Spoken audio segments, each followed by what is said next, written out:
Mi novia terminó conmigo frente a sus amigas solo para hacerlas reír. A la mañana siguiente, su madre la llamó desesperada, yo les había quitado la casa. Susan siempre fue una persona muy sociable.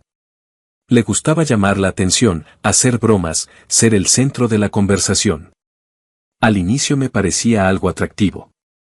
Era espontánea, extrovertida, y yo era más reservado, así que supongo que me complementaba con ella. El problema empezó cuando sus bromas comenzaron a cruzar límites que para mí no eran tan graciosos. Tenía un tipo de humor muy específico. Por ejemplo, estábamos caminando juntos y de pronto señalaba a algún chico al azar y decía cosas como, mira a ese chico, está guapísimo, para después reírse y decir que era broma, que no exagerara. O subía memes a sus redes sociales sobre infidelidad, engaños, relaciones tóxicas, siempre con comentarios tipo es solo humor o si no te ríes es porque te queda el saco. Más de una vez le dije que ese tipo de cosas me incomodaban. No porque fuera inseguro, como ella solía insinuar, sino porque sentía que no me respetaba. Siempre terminábamos en el mismo punto, ella diciendo que exageraba, que eran simples bromas, que así era su personalidad y que no pensaba cambiarla por nadie.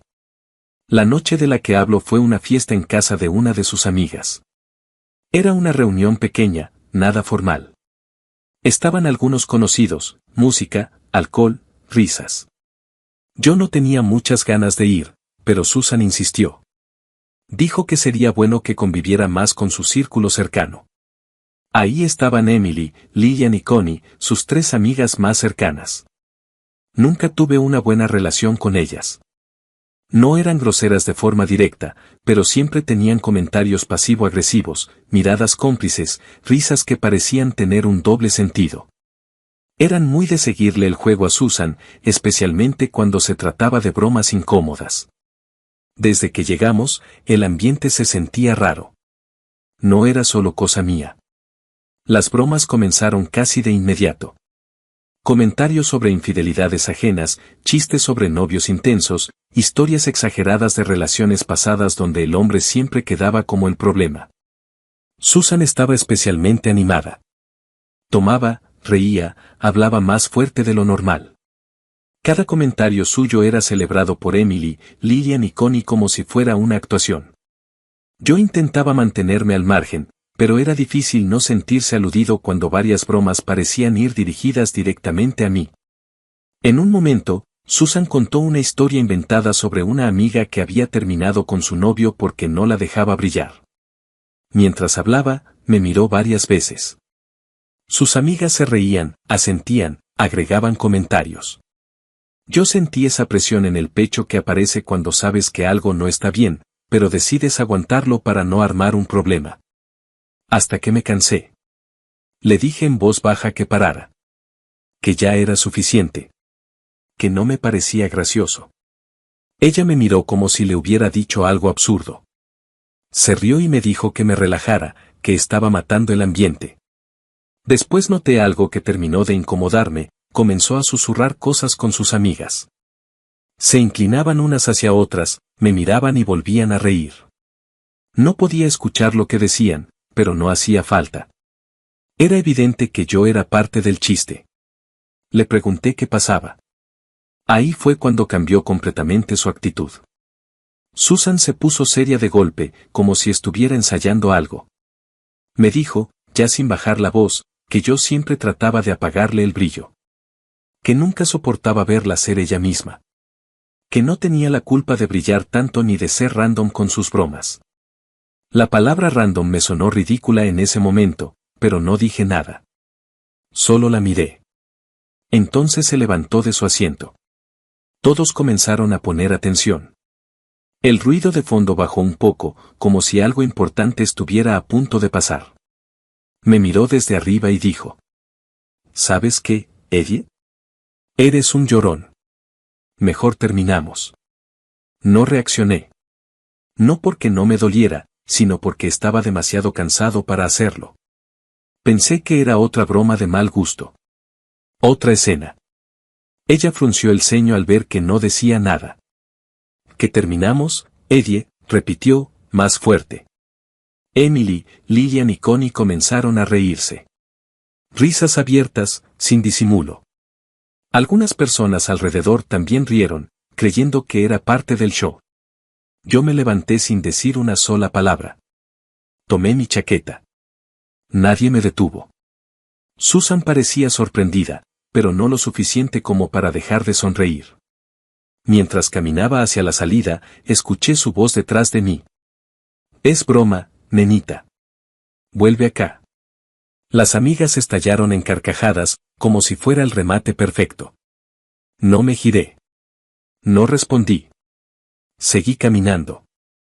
Ya afuera, antes de cerrar la puerta, alcancé a escuchar a una de las amigas decir: creo que sí se enojó en serio. Y Susan respondió, con un tono despreocupado: así es él, muy dramático. Se le pasará. Salí de ahí sin mirar atrás. Me subí a mi auto. Me quedé unos segundos con las manos sobre el volante, respirando hondo. No sentía rabia. Sentía algo peor, una mezcla de vergüenza, decepción y un cansancio profundo. Encendí el motor y manejé sin pensar demasiado en la ruta. Llegué a mi casa y entré en silencio. Esa noche, ya en casa, entendí que lo ocurrido en la fiesta no había sido un accidente ni una broma mal calculada. Fue intencional. Susan sabía exactamente lo que estaba haciendo. Me expuso frente a sus amigas porque para ella yo era parte del espectáculo, una pieza más para conseguir risas y aprobación. No era la primera vez, pero sí fue la gota que derramó el vaso. Había tolerado demasiadas faltas de respeto disfrazadas de humor. Comentarios hirientes, burlas públicas, comparaciones innecesarias. Lo peor era que con el tiempo las había normalizado. Me decía a mí mismo que así era su carácter, que no lo hacía con mala intención, que yo debía ser más flexible. Esa noche entendí que no era flexibilidad, era resignación. Mientras me quitaba la chaqueta, mi teléfono vibró. Era un mensaje de Susan. ¿Eres una nenita aburrida? ¿Vas a ponerte a llorar en casa todo el fin de semana? Llámame cuando se te pase el drama. Lo leí 2 veces. No porque no lo entendiera, sino porque una parte de mí todavía esperaba que fuera distinto. Ese mensaje no me entristeció, me enfureció. Me di cuenta de algo incómodo, esas palabras no eran nuevas. Ese tipo de desprecio ya era habitual. Tan habitual que había dejado de reaccionar como una persona normal reaccionaría. Me sentí un idiota por haber permitido tanto. No respondí. Dejé el teléfono sobre la mesa y me senté en el sofá, mirando al vacío. Pensé en todas las veces que me había tragado comentarios similares, en todas las veces que había cedido para evitar discusiones. Y entonces recordé algo que cambió por completo el rumbo de esa noche. La casa. Susan nunca lo vio como algo importante, pero para mí sí lo era. Yo le había prestado una casa a su madre cuando lo perdió todo. Literalmente todo. La madre de Susan había perdido su casa por una deuda importante. Una mala decisión financiera, según lo poco que sabía. Cuando ocurrió, Susan me pidió ayuda desesperada. Me dijo que su madre no tenía a dónde ir, que estaba pasando por un momento muy difícil. Acepté, aunque no lo hice con gusto. No lo hice por su madre. Lo hice por Susan. La madre de Susan jamás me trató bien. Desde el primer día dejó claro que no me consideraba suficiente para su hija. Cada encuentro era una crítica disfrazada de opinión. Me llamaba mediocre, poco hombre, alguien sin ambición real. Tenía una visión muy particular del mundo. Decía cosas como que las mujeres nacían para ser tratadas como reinas, que merecían todos los regalos del mundo solo por existir. Según ella, un hombre que no podía mantener por completo a su pareja no era un hombre de verdad, solo un intento. Recuerdo una frase que se me quedó grabada. Si tú no puedes mantener a mi hija, entonces no eres más que un intento de hombre. Aún así, cuando perdió su casa, acepté ayudar. Les presté una propiedad que tenía desocupada. No pedí renta. No firmamos nada. Fue un acuerdo de palabra. Un favor. Susan me prometió que sería temporal. Que su madre se estabilizaría y buscaría algo propio. Nunca me sentí cómodo con la situación, pero decidí confiar. Esa noche, después del mensaje, entendí algo con claridad, ya no tenía ninguna razón para seguir ayudando a personas que no me respetaban. Tomé el teléfono y llamé a la madre de Susan. Contestó después de varios tonos. Buenas noches, señora, dije, intentando mantener la calma. Solo quería informarle que Susan y yo ya no somos novios. Hubo un breve silencio y luego una risa seca. Vaya, hasta que mi Susan se deshizo de ti, respondió. Pero dime, ¿por qué me llamas para estas tonterías? Me importa una mierda si terminaron o no. Su respuesta me sorprendió, aunque no debería haberlo hecho. La llamo, continué, porque usted está viviendo en mi casa. Y como Susan y yo ya no somos nada, necesito la casa de vuelta. Se rió otra vez, esta vez con más descaro. Mi Susan es la que paga la renta de esta casa, dijo. Ella jamás dijo que tú se la prestaste. Me quedé en silencio unos segundos. Eso era nuevo. Señora, respondí, Susan le mintió. Esa casa es mía. Está a mi nombre. Y le estoy dando una semana para desocuparla. La risa se volvió burla abierta. Solo estás soñando, dijo. Eres un poco hombre intentando meterle miedo a una señora como yo. Vete a la mierda. Colgó. Me quedé mirando el teléfono. No sentí duda, sentí confirmación. Susan no solo me había humillado frente a sus amigas, también había mentido a su madre usando mi ayuda como si fuera mérito suyo. Ahí fue cuando decidí que no iba a dejarlo pasar. Llamé a mi abogado, Derek. Era un tipo audaz, directo, sin rodeos. Ya me había ayudado antes con temas legales y sabía que tenía experiencia en casos de desalojo. Le expliqué toda la situación desde el inicio, sin omitir detalles. Mira, hermano, me dijo, podemos hacerlo por la buena o por la mala. ¿Qué significa eso? Pregunté. La buena es ir por la vía legal tradicional. Presentar la denuncia, esperar notificaciones. Puede tardar días, incluso semanas. ¿Y la mala? A mí me gusta llamarla el método Derek. Eso no me tranquilizó. ¿Y cuál es ese método? Pregunté. Tengo todos los formatos que se usan para desalojos, respondió. Puedo imprimir unos cuantos papeles muy parecidos a los originales, llevar a unos chicos que trabajan conmigo y mañana mismo esa mujer está fuera de tu casa. Guardé silencio. Sabía que no era lo correcto. Sabía que era una línea peligrosa. Pero también sabía que la madre de Susan no se iría por las buenas y que Susan estaba convencida de que nada tendría consecuencias. ¿Estás seguro? Pregunté. Tan seguro como que esa casa es tuya, respondió Derek. Tú decides. Acepté. No sin dudas, pero acepté. En ese momento yo vivía en un departamento que también era de mi propiedad. Susan vivía conmigo desde hacía más de un año. Nunca lo vimos como algo formal, simplemente ocurrió. Un día comenzó a quedarse más seguido y terminó instalándose por completo. Yo no me opuse. En ese entonces creía que estábamos construyendo algo estable. Después de hablar con Derek, caminé por el departamento con una sensación extraña, como si ya no fuera un lugar familiar. Abrí el armario y vi la ropa de Susan ocupando más espacio que la mía. Fue ahí cuando tomé una decisión que llevaba tiempo postergando. Busqué un par de cajas que tenía guardadas y comencé a meter sus cosas. Ropa, zapatos, accesorios, productos personales.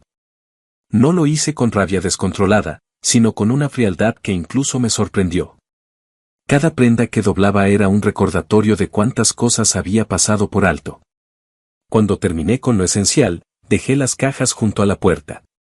Me senté en el sofá con la espalda encorvada, apoyé los codos sobre las rodillas y respiré hondo. El cansancio me cayó de golpe. Sin darme cuenta, me quedé dormido ahí mismo. Desperté sobresaltado cuando sonó la alarma. Eran las 6 de la mañana, la misma hora a la que me despertaba todos los días para ir a trabajar. Miré el techo durante unos segundos, tratando de ubicarme. Recordé todo de inmediato. La fiesta, El mensaje, la llamada con la madre de Susan, la conversación con Derek. Sabía que ese no iba a ser un día normal. Tomé el teléfono y me reporté enfermo en el trabajo. No tenía la energía mental para enfrentar una jornada laboral sabiendo lo que estaba por pasar. Además, intuía que el día sería largo. Me levanté, preparé café y me senté a esperar. Susan podía llegar en cualquier momento. Antes de que eso ocurriera, llamé al portero del edificio. Si Susan intenta entrar, le dije, no la deje pasar sin avisarme antes. El portero dudó un segundo, pero aceptó. No preguntó nada más. A las 7 en punto, mi teléfono vibró. Era una videollamada de Derek. Contesté. La imagen mostraba la fachada de la casa que le había prestado a la madre de Susan. Derek estaba ahí, con un par de hombres detrás de él. Eddie, aquí estamos, dijo. Intentamos dialogar con la señora, pero no cede. Vamos a comenzar con el desalojo, pero antes debo pedirte permiso para, ya sabes, derribar la puerta. Lo miré sin responder de inmediato. Una parte de mí no podía creer que esto estuviera pasando de verdad. Hazlo, dije finalmente. Derek sonrió, como si esa fuera su parte favorita del trabajo. Muy bien, muchachos, dijo, girándose. Traigan el mazo. Uno de los hombres apareció con un mazo grande, pesado. Se colocó frente a la puerta. Yo observaba todo desde la pantalla, con una mezcla de incredulidad y tensión. El primer golpe resonó fuerte. Sentí un nudo en el estómago. En ese momento, la videollamada se cortó. Mi teléfono comenzó a sonar de inmediato. Era Susan. Contesté. ¿Qué haces, idiota?, gritó. Mi madre me llamó llorando. Dice que unos tipos le dijeron que debe dejar la casa hoy mismo. Me dijo que empezaron a golpear la puerta. ¿Estás loco? Mi madre es una pobre señora de 58 años. La escuché sin interrumpirla. Cuando terminó, hablé. Tu madre es una bruja y tú eres una zorra, dije sin rodeos. A la bruja de tu madre le dije que se largara de mi casa en 7 días, pero como siempre me mandó a la mierda, tuve que tomar medidas drásticas. Así que te recomiendo que vayas y le ayudes a sacar todas sus porquerías de mi casa. Y después pases por el departamento y te lleves tus mierdas también. Hubo un silencio largo al otro lado de la línea. Después escuché su respiración entrecortada. Empezó a llorar. ¿Qué te pasa, amor?, dijo, con un tono completamente distinto. ¿Por qué me hablas así? Jamás me habías dicho cosas tan hirientes. Bebé, sé que estás molesto por lo de anoche, pero entiende, fue solo una broma. Podemos hablarlo y solucionarlo juntos, como siempre. Sus palabras no me provocaron alivio ni culpa. Solo confirmaron algo que ya sabía. Fui un idiota todo este tiempo por permitir tus faltas de respeto, respondí. Terminamos. Ya no quiero volver a verte ni a ti ni a tu madre. Ella comenzó a llorar más fuerte. Amor, por favor, suplicó. No tienes que hacer esto. Estás alterado. Diles a los tipos que se vayan. Yo ya voy al departamento para que hablemos. Susan no tardó en llegar al departamento. Mucho menos de lo que esperaba. Más tarde supe que el portero simplemente la dejó pasar sin avisarme, o quizá ni siquiera intentó detenerla. El caso es que apareció de la nada. Estaba de pie en la sala cuando escuché la puerta. Antes de que pudiera reaccionar, ya la estaba abriendo con su llave. Entró con el rostro alterado, respirando rápido. Miró alrededor y lo primero que vio fueron las cajas apiladas junto a la pared. Amor, tranquilo, dijo, bajando el tono de inmediato. Cerró la puerta y caminó hacia mí como si nada hubiera pasado. Extendió los brazos para abrazarme. Yo di un paso atrás y levanté la mano. Largo, le dije. Tomas tus cosas y te vas. Se quedó quieta unos segundos, evaluándome. Luego suspiró, como si yo fuera un niño difícil. Todo esto es culpa de ese jefe que tienes, dijo. Ese maldito te está explotando. Tienes demasiado trabajo y demasiadas cosas en la cabeza. Necesitas un respiro, amor. Se acercó a la cocina. ¿Qué tal si te preparo algo de comer? Continuó. Luego te hago un masajito y vemos qué otra cosa puedo hacer para complacerte y sacarte todo ese estrés. Sonrió de una forma que ya conocía bien. Una sonrisa ensayada. Me tocó el brazo con suavidad, como si nada de lo ocurrido existiera. No quiero nada de ti, respondí, apartándola. No se rindió. Bueno, dijo, ladeando la cabeza, entonces creo que pasaremos directamente a sacar ese estrés. Hazme lo que quieras. Sabes que no me importa si eres un poco rudo, si eso te ayuda a liberar todo lo que traes encima. Me miró fijamente, segura de que esa siempre había sido su carta final. La miré incrédulo. ¿Ves en serio? Pregunté. Entonces no me equivocaba cuando dije que eras una zorra. ¿De verdad quieres solucionar esto con sexo? Su expresión cambió al instante. Se irguió, los ojos llenos de furia. Sin decir nada, levantó la mano y me dio una bofetada. No me vuelvas a llamar así, idiota, gritó. Para esta mierda ahora mismo o te juro que te arrepentirás. Se acercó más, invadiendo mi espacio. Inventaré algo para que te encierren en la maldita cárcel, continuó. Sabes que lo haré. Diré que me golpeaste. Soy capaz de golpearme yo misma y decir que eres un maltratador. No levanté la voz. No me moví. Justo lo que quería, dije. Saqué el celular del bolsillo y lo levanté frente a ella. Todo esto quedó grabado, añadí. Audio claro. Ya se lo mandé a mi abogado. Su rostro se quedó blanco. Abrió la boca, pero no salió ningún sonido. Luego su expresión se deformó en rabia. Maldito, dijo. Se abalanzó sobre mí y comenzó a golpearme con los puños. Me empujó contra el sofá, me lanzó manotazos desordenados. No respondí. Solo la aparté lo suficiente para que no pudiera seguir encima de mí. Espera, le dije. Aún no acaba el show. Marqué a Derek y activé la videollamada. Contestó casi de inmediato. La imagen mostró la casa. La puerta ya estaba abierta. La madre de Susan aparecía en cuadro, intentando golpear a Derek mientras gritaba incoherencias. Detrás de ella, en la acera, estaban todas sus cosas tiradas, muebles, bolsas, cajas, ropa. Todo en la calle. Y eres un desgraciado. Gritaba la mujer.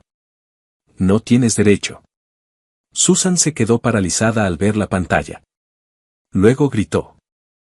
Te odio. Me gritó con una voz que no le había escuchado nunca. Corrió hacia las cajas que estaban en el departamento, tomó varias como pudo, apretándolas contra su pecho. Abrió la puerta de golpe y salió sin mirar atrás. El departamento quedó en silencio. Minutos después de que Susan saliera del departamento cargando sus cajas, mi teléfono volvió a sonar. Era Derek otra vez. Contesté y activó la videollamada. Esta vez me mostró la casa por dentro con más calma. Ya no había gritos, solo desorden. La puerta principal estaba prácticamente destruida. El marco astillado, la cerradura inutilizable. En el interior, la escena era caótica, muebles movidos del lugar, cosas tiradas al suelo, ropa revuelta que no pertenecía a mi suegra sino a Susan. Evidentemente habían intentado sacar todo rápido, sin cuidado. La señora se fue hace unos minutos, me dijo Derek. Intentó forcejear, gritó, amenazó con llamar a la policía, pero cuando vio que no íbamos a retroceder, agarró lo que pudo y se fue. No creo que vuelva. Le pregunté si había algún problema legal inmediato. Por ahora no, respondió. Pero tienes que venir pronto. Al menos cambia la puerta hoy mismo. Así como está, cualquiera puede meterse. No queremos problemas con vecinos ni con ocupantes ilegales. Colgué y me quedé sentado un rato, en silencio. El departamento estaba vacío. Las cajas de Susan ya no estaban. No sentí triunfo. Sentí una calma extraña, como cuando una discusión termina y te das cuenta de que no tienes nada más que decir. Al día siguiente fui a la casa temprano. Llevé a un cerrajero y a un carpintero. Cambiamos la puerta completa. Revisé las ventanas, cerré todo y dejé el lugar asegurado. No quise quedarme mucho tiempo. No me interesaba reconstruir ese espacio de inmediato. Solo quería que quedara cerrado, como ese capítulo. Durante los siguientes días, no tuve noticias de Susan. Ningún mensaje. Ninguna llamada. Eso me hizo pensar, ingenuamente, que quizá había entendido que había ido demasiado lejos. Una semana después llegó la denuncia. Un sobreformal, lenguaje frío. Acusación por maltrato. Según Susan, yo la había agredido durante una discusión, la había intimidado y golpeado. Describía una versión completamente distinta de los hechos, donde ella era una víctima indefensa y yo un hombre violento que perdió el control. No sentí pánico. Sentí confirmación. Llamé a Derek de inmediato y le envié la notificación. Era cuestión de tiempo, me dijo. Tranquilo, esto no es un problema, es una oportunidad. Nos reunimos ese mismo día. Le entregué el audio completo, sin cortes. Escuchamos juntos la parte donde Susan decía con total claridad que era capaz de golpearse sola para acusarme. Derek sonrió con calma profesional. Esto no solo te protege, me explicó. Esto demuestra intención fraudulenta. Es grave para ella. Además, documentamos todo lo demás. Las marcas de la bofetada seguían visibles días después. Fui con un médico, levantamos un informe, tomamos fotografías. Derek presentó eso como evidencia y, en lugar de solo defendernos, interpuso una contrademanda por agresión y falsa acusación. El proceso fue más rápido de lo que esperaba. Cuando Susan fue citada y se le presentó el audio, su actitud cambió por completo. Intentó decir que estaba alterada, que lo dijo sin pensar, que no hablaba en serio. Pero las palabras estaban ahí. Claras. Grabadas. Su versión comenzó a desmoronarse. Cambió detalles. Se contradijo. En un punto incluso intentó culpar a su madre, diciendo que ella la había presionado. Nada funcionó. El caso terminó con un acuerdo. Susan tuvo que pagarme una compensación económica. No fue una suma exagerada, pero sí suficiente para cubrir los gastos legales, las reparaciones de la casa y el tiempo perdido. Más que el dinero, lo que importó fue el cierre formal. La confirmación legal de que yo no había hecho nada malo. Nunca volví a verla después de eso. Con el paso de las semanas, comencé a procesar todo con más claridad. Me di cuenta de que el problema no empezó en la fiesta ni terminó con el desalojo. Empezó mucho antes, cuando acepté pequeñas faltas de respeto pensando que no eran tan graves. Cuando confundí amor con aguantar. Susan no me perdió esa noche. Me había perdido mucho antes, solo que ninguno de los dos lo había aceptado. Hoy vivo solo. El departamento volvió a sentirse mío. No hay tensión, no hay bromas incómodas, no hay miedo a decir algo que pueda usarse en mi contra. La casa sigue cerrada, eventualmente decidiré qué hacer con ella. No escribo esto para que me aplaudan ni para quedar como héroe. Escribo esto porque sé que hay personas leyendo que están normalizando cosas que no deberían. Burlas constantes, humillaciones públicas, amenazas disfrazadas de juegos. Si algo aprendí de todo esto es simple. Quien te quiere no te ridiculiza para hacer reír a otros. Y quien te amenaza con destruirte, no está bromeando.